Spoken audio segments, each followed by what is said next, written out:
In this video, the challenges that we have in trying to find the right people to promote into our team lead, leadership and management roles in our organisations, and a tale of woe that might help surface some understanding or visibility of why it can be such a challenge to get it right, and how we might look at changing the processes and the decision process that we use to get a better outcome for ourselves, for our teams and for our organisations.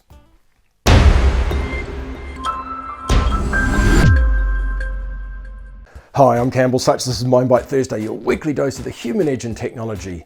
This week, the tale of woe that came out of a recent meeting with a colleague that I found to be amazingly similar across organisations that I've worked in and people that I've spoken to that have moved into management and have been challenged by that whole process. At that meeting with my colleague, one of the ideas or one of the challenges that came up was how do we find the right people to promote into management and leadership roles? And I was explaining how my observation had been that we tend to promote the people who are the best technically, if you use a sports analogy, the best fullback, the best quarterback, the best striker, if you're talking football, into the role, and then all the challenges around that. We've taken the best person out of the team and we've put them into a role typically with no training, no support. We expect them to perform and they've got to deal with a whole bunch of stuff, and not the least of which is they've moved from their group of their peers into a leadership role, and their peers are all going, why did you get promoted and how come I missed out? And so that opened the floodgates to this tale of woe, and her partner had been through a scenario where they were technically one of the best in their team. They were outstanding technically. The company had come to them and said, would you like to take over the running of the team because we've just had someone who's moving into another role, and they hadn't had any experience with leadership or management, but they said yes because that's one of those things that they thought that it might be a great way to move forward and to grow their career.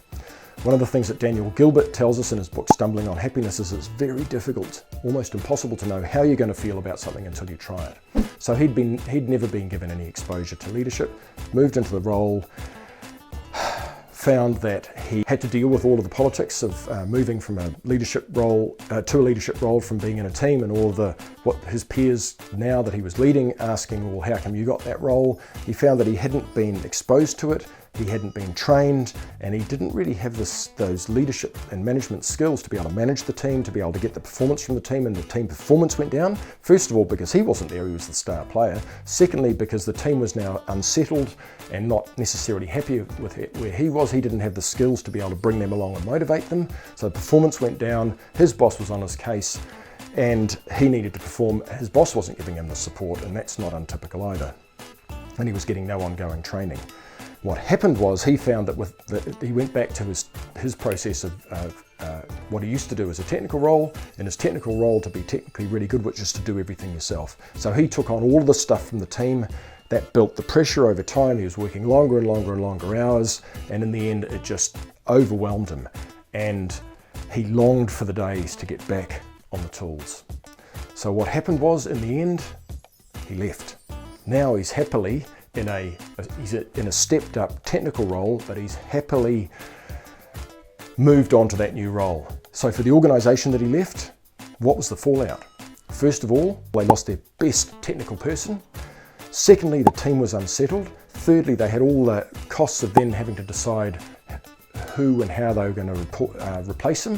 Another person from the team, well, that didn't work last time, to go out and get all the recruitment costs. Loss of productivity over a long period of time. Wow.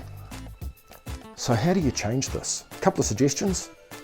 First of all, if you're looking to promote someone from the team, the chances of them succeeding are low, so give them a chance to do that.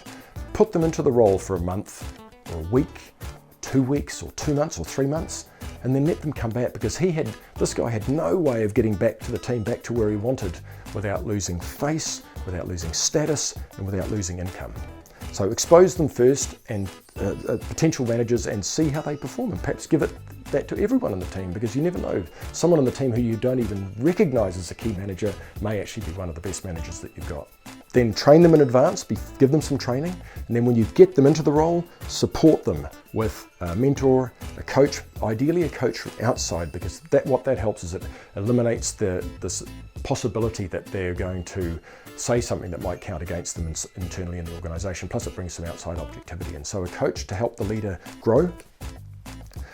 And then if it doesn't work out for them, build a path back, which doesn't get them to lose face, lose status. So it was always a trial. It was always a test to see whether it would work out for them. And then build a technical path that allows them to grow technically and gives them the economic rewards that they would typically only get by going through into a management path. So some things to think about, some ideas to perhaps consider if you're a team lead or an aspiring manager, how that's working for you. And if you're a more senior leader and manager, how do you employ people? How do you bring people into your teams in a way that's better? So some thoughts, some ideas, something to ponder, something to consider, hopefully something useful. If you're a self-motivated team lead, individual, manager or leader, I've produced a complimentary 16-page special report called How to Communicate with Power and Influence. There's a link to it at the bottom of this, below this video.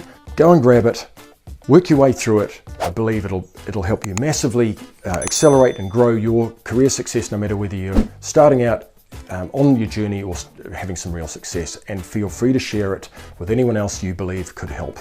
It could help with them in their career wherever they happen to be. That's Campbell Such, Mind Bite Thursday for this week. Over and out. See ya.